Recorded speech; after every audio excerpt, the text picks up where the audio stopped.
You love how easy Vercel and Netlify feel until your app grows, your services multiply, and your bill becomes unpredictable. What if you could get the same one-click deploy experience but on your own VPS with full control and fixed cost? In this video, I will show you how to build your own Vercel-style setup using Coolify on Hostinger VPS. We will deploy a real Next.js app, add a database, set up domains, SSL, auto-deploy, and rollback, all step by step. If you want production power without platform lock-in, this video is for you.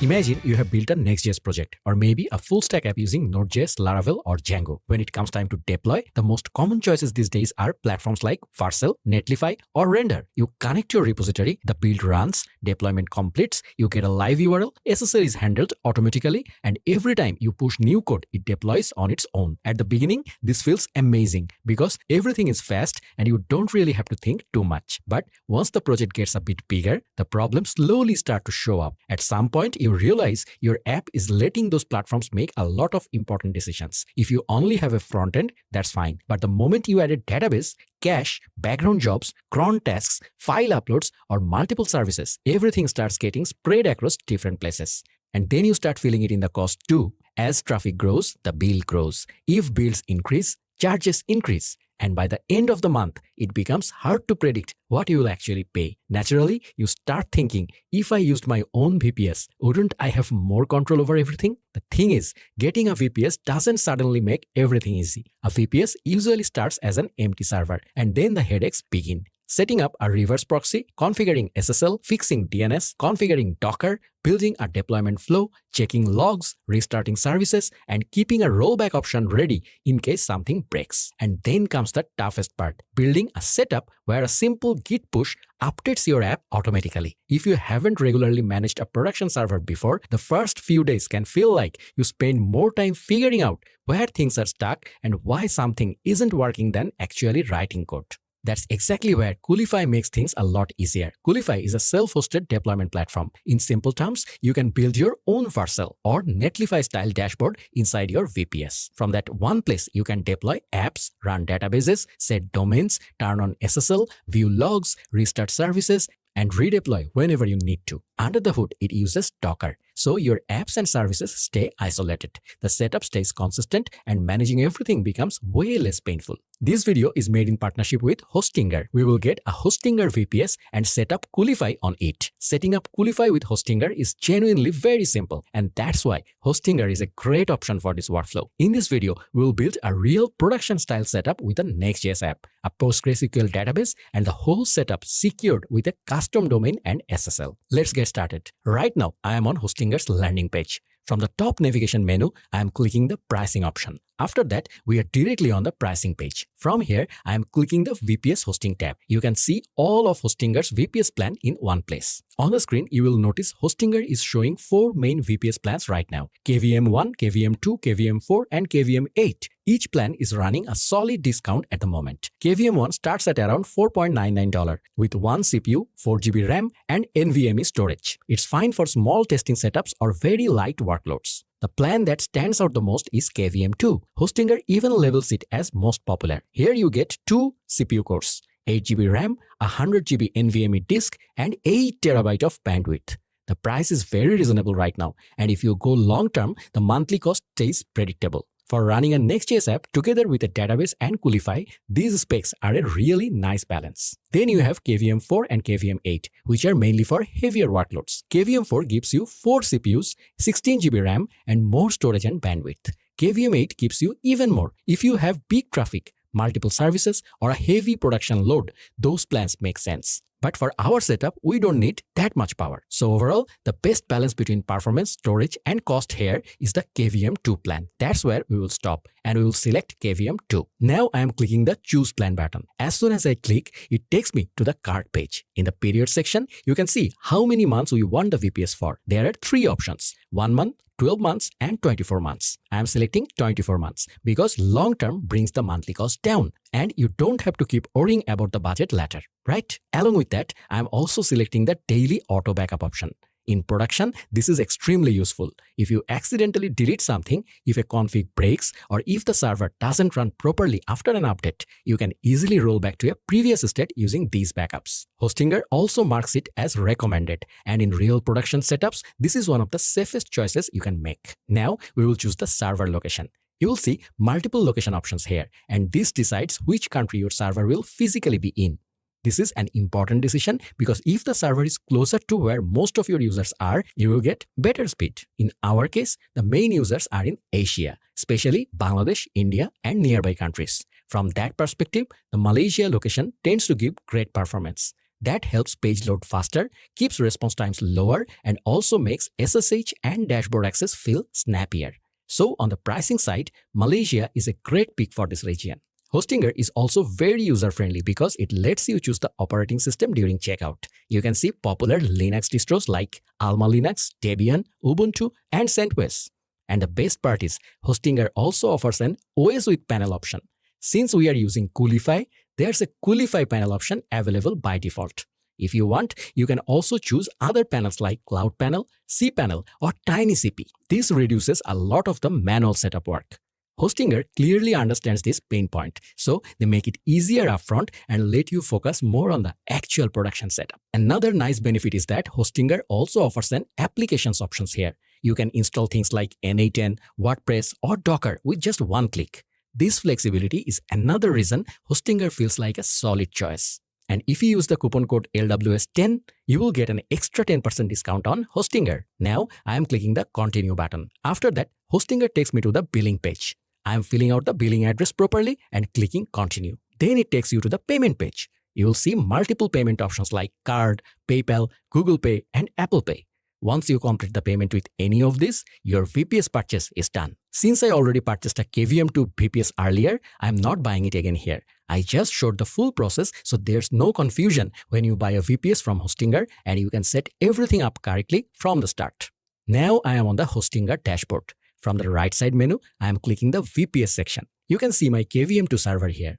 After buying the VPS, I haven't set up anything yet. I will do the entire setup step by step with you, so everything is clear from the beginning. Let's start from here. I am clicking the setup button. As soon as I click, it shows choose a server location. We need to select our server location here. In simple terms, this decides which country the server will be in. In my case, I am getting the best latency from the India location, so I am selecting India. I know this is something you have heard before, but it's worth repeating. Think about where your users are, where your team is, and where more traffic comes from in the future. Choosing the location with that in mind helps you get better performance later, right? Now I am clicking Next. Next, it asks me to select an operating system. Here I am choosing the OS with panel option because Hostinger pre-configures a lot of things and you don't have to manually set everything up yourself. Since we are using Coolify, I am selecting the Coolify panel from here. As soon as I select it, a model pops up. Feel free to read it. I am clicking Select. This prepares the server to automatically install the required setup along with Coolify. Now it asks for a root password so we can log in via SSH. I am setting a strong root password here and clicking Next. A strong root password is very important because root means full access to everything on the server. Another good thing is Hostinger enables the malware scanner by default. It's already selected, so we will keep it as is. Now I am clicking Finish Setup. Now the server setup begins. This will take a little time. In my case, it took around 3 minutes. During this time, Hostinger will handle the required settings and get your server fully ready. Alright, the configuration is done and our VPS is fully ready. In the SSH access section, you can see the root IP. You can use this IP to SSH directly into the server. Once you are inside via SSH, you can run commands, troubleshoot problems, and you have full control over ports, files, services, everything. Now I am clicking the Manage VPS button. If you are a new user, you might see a Tell Us About You model like I do. It's just basic info for Hostinger. I will fill it out. You can complete this section however it's convenient for you. Now you can see Coolify here and our Ubuntu server is running properly. I am clicking the Manage Panel button for Coolify. As you can see, Coolify is already installed. Coolify is running on port 8000 on our VPS. Now we will create an account to use Coolify. I am entering my name, email, and password and clicking Create Account. Once the account is created, Coolify shows a welcome screen. Now I am clicking Skip Setup. Now you can see the Coolify dashboard is fully ready. Simply put, it's your own self-hosted deployment control panel, like a Vercel or Netlify dashboard. From here, you can manage servers, applications, databases, domains, SSL, everything from one place. If you look at the left side menu, you will see dashboard, projects, servers, sources, destinations, S3 storages, shared variables, notifications, keys and tokens, tags, terminals, teams, and settings. Each of these options is built for a specific job. At first, it can feel like a lot, but it becomes very clear as you use it. Projects is where you organize your apps or your whole stack. Even if you have multiple apps, you can keep them separated here, so everything stays organized. Servers shows which servers you are working with and where your apps are deployed. Sources is the connection to your Git provider, like GitHub. This is where Coolify pulls your code from. Destinations basically means where your app will run, on which server or in which runtime environment the container will run. S3 storages is for S3 compatible storage, where you can store file uploads or keep backups separately. Shared variables lets you share the same environment variables or configs across multiple services, so you don't have to set them again and again. Notifications lets you get alerts if a deployment fails, if a service goes down, or if an important event happens. Keys and tokens is where you manage authentication keys and integration tokens securely. The terminal option is very useful because you can run commands directly inside the server or container from the browser. Teams lets you add multiple users and control who gets what permissions. And settings is where the core settings of your entire Coolify instance live, with global level configurations. Overall, this dashboard becomes the center of your deployment and server management. Right now, we are accessing Coolify using the server IP and port. The port is 8000. But before we move on, let's do one important thing first. We will set up a domain for Coolify and then we will do the rest. Because in production, even though you can run the dashboard with an IP and port, a domain looks much cleaner. It's easier to access, SSL setup stays hassle-free, and it's also much easier to share with your team later. So let's set a domain for Coolify now. For that, I'm clicking the Settings tab in the Coolify. In the domain input box, we need to enter our domain. But before we do that, we need to prepare the domain at the DNS level. My domain is on Cloudflare and the domain name is rafiudaraj.me. I'm going to the Cloudflare dashboard, opening the DNS page and clicking Add Record. Here, I'm selecting A as the record type. In the name field, I'm creating a subdomain, so I'm naming it Coolify. In the IPv4 address field, I'm putting in our VPS IP address. And I'm turning proxy status off. Keeping proxy off sends requests directly to the VPS, which makes debugging easier at the beginning and keeps SSL or routing setup cleaner. Once everything looks good, I'm clicking Save. Now our subdomain for Coolify is created. Now let's go back to Coolify. In the domain input box on the settings page, I'm entering the domain we crafted for Coolify, coolify.rafiudaraj.me, and clicking Save. Now in the browser, I'm typing coolify.rafiudaraj.me. You can see Coolify opens properly. It asks us to log in again here. That's because earlier we accessed Coolify using the IP and that session was tied up to the IP. Now we are accessing it with a domain, so a session hasn't been created for this domain yet. That's why we need to log in again. This is completely normal. After logging in, you will see Coolify is now running fully through the coolify.rafiudaraj.me domain. Now we will deploy a Next.js project using Coolify. Before deploying, I always build the project once on my local machine to make sure there are no errors. This is important because if the build fails locally, it will fail the same way on the server. Otherwise, you end up wasting time hunting through server logs later. So first, I'm opening the terminal, then going into the project folder. After that, I'm typing code dot to open the project in VS Code so the files are visible too. Now in the terminal, to build the Next.js project, I'm running npm run build. When the build finishes, to run it in production mode, I'm running npm run start. Then I open it in the browser to confirm everything is working properly. Running both build and start locally means you are confirming the project runs properly as a production build. Because Next.js dev mode and production mode can behave differently, so checking this ahead of time is the safest approach. Now we will go to the GitHub and create a new repository. I'm clicking the plus icon at the top, then clicking new repository. I'm naming the repository traffic-analyze and selecting private for visibility. Keeping it private keeps your source code safer and also makes permission control easier when using the GitHub app later. Once everything looks good, I am clicking Create Repository. After the repository is created, I am copying the commands shown under Existing Repository from the command line section. Then I am going back to my terminal, pasting those commands and running them. This pushes our local project to GitHub successfully. Now, if you open the GitHub repository, you will see the full source code is there. From this point, setting up CI/CD becomes much easier. Once your code is in the repository, connecting a webhook makes it possible to trigger an automatic deploy on every Git push. Now we will create projects inside Coolify. For that, I'm clicking the Projects tab. At the top, you will see a button named +Add. So I'm clicking that. Now it asks for a project name and an optional description. I'm naming this project Web Application. I'm leaving the description empty for now and clicking Continue. Now I'm going back to the Projects tab again. This time, we will create another project that will be used for the database. Same process, I am clicking +Add, naming it Databases, and clicking Continue. The benefit of keeping the app and the database in separate projects is that you can manage them independently later. You can separate their life cycles, set permissions separately, and as your setup grows, everything stays much more organized. Now, we need to create a source. Here, source means connecting Coolify to GitHub. Since our project is on GitHub, that GitHub connection is what Coolify calls a source. So I'm clicking the Sources tab. Then, just like before, I'm clicking +Add. I'm naming the source traffic-analyze and clicking Continue. Now you will see a webhook here. At the top, it says you must complete this setup before you use this source. This webhook is the most important part of auto-deploy because every time we push a new code to GitHub, this webhook gets hit and Coolify understands there's a new commit and it needs to trigger a deploy. Now we are clicking the Register Now button. As soon as we click, it takes us to the GitHub app page. You can see the GitHub app name is already set automatically. It's Traffic Analyze.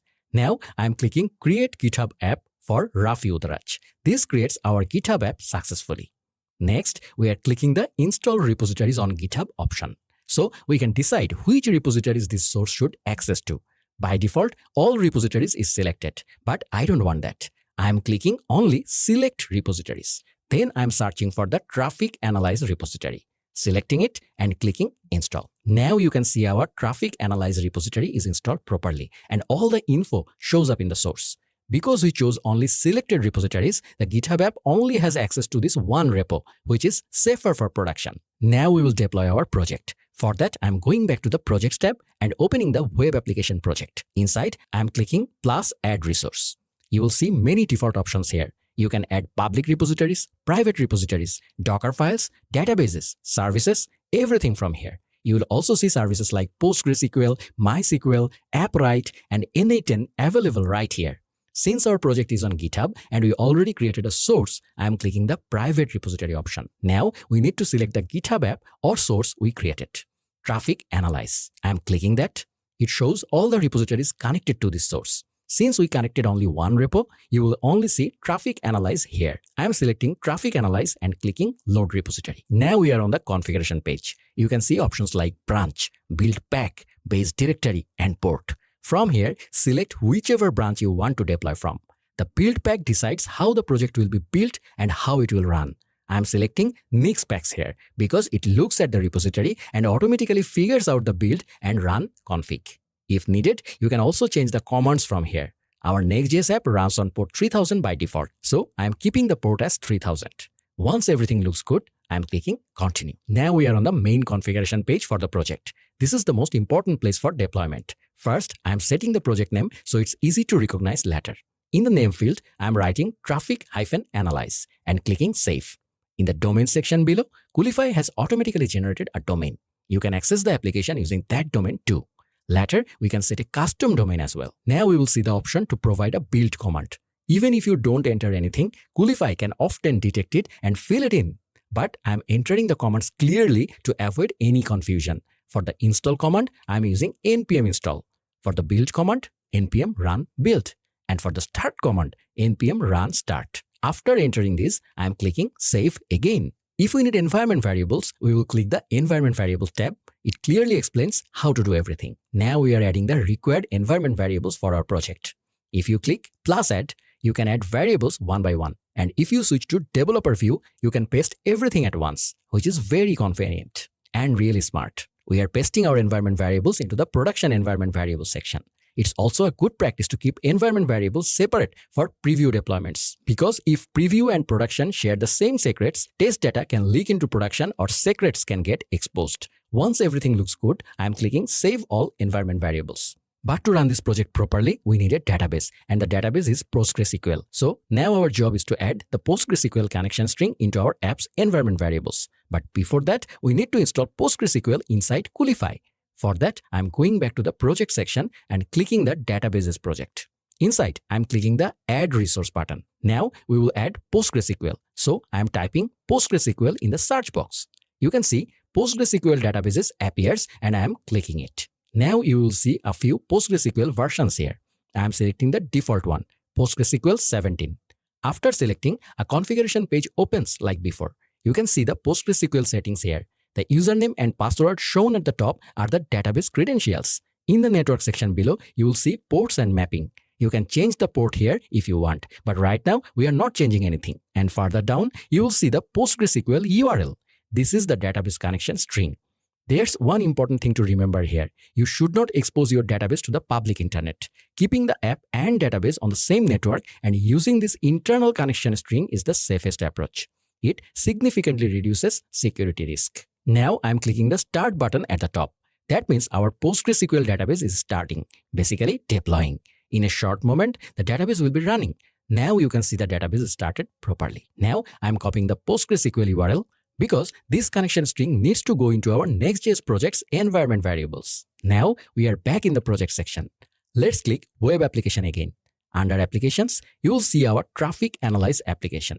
I am clicking it and it opens up the app's configuration page. Now we are clicking the Environment Variables tab. Then I am clicking Developer View so we can see everything together. Now we are adding our PostgreSQL database connection string here. After placing it correctly, I am clicking Save All Environment Variables. Next, we are clicking the General tab.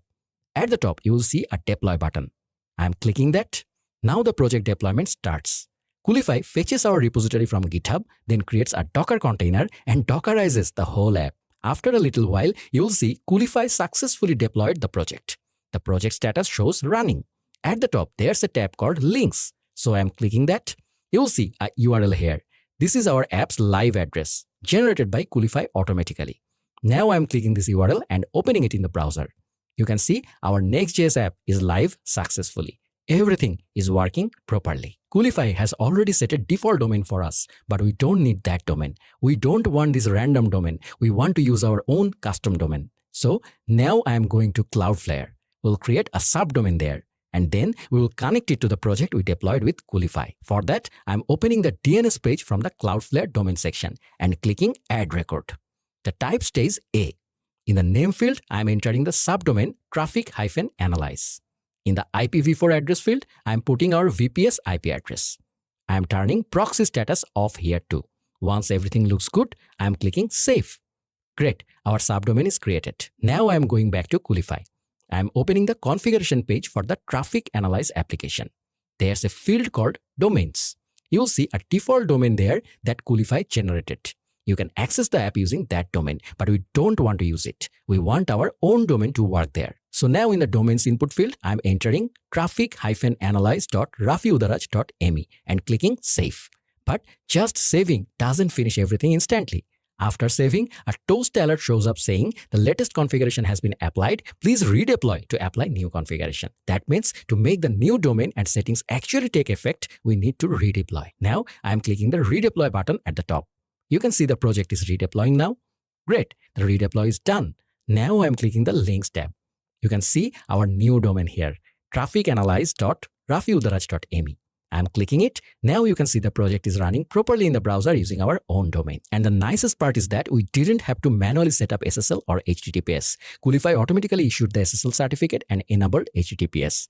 Adding the domain, configuring the reverse proxy, and setting up SSL, Coolify handled that whole workflow in the background. And it makes sense that you need a redeploy after adding a custom domain, because that's when routing config, reverse proxy rules, and SSL certificates get applied for the new domain.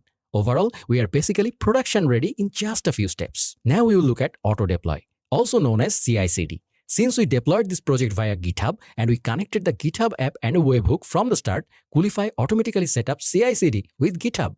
That means from now on, whenever we update code locally and push to GitHub, Coolify will pull the latest code and redeploy the app automatically. Let's see it in practice. I'm going to my local project and opening the layout.ts file in VS Code. Under children, I'm adding the toaster component. Now our code is updated.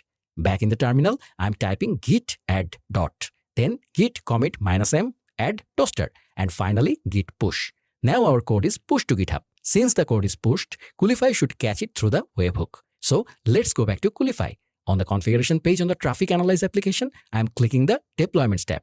You can see it shows in progress. If you look below, you will see the commit ID and the commit message.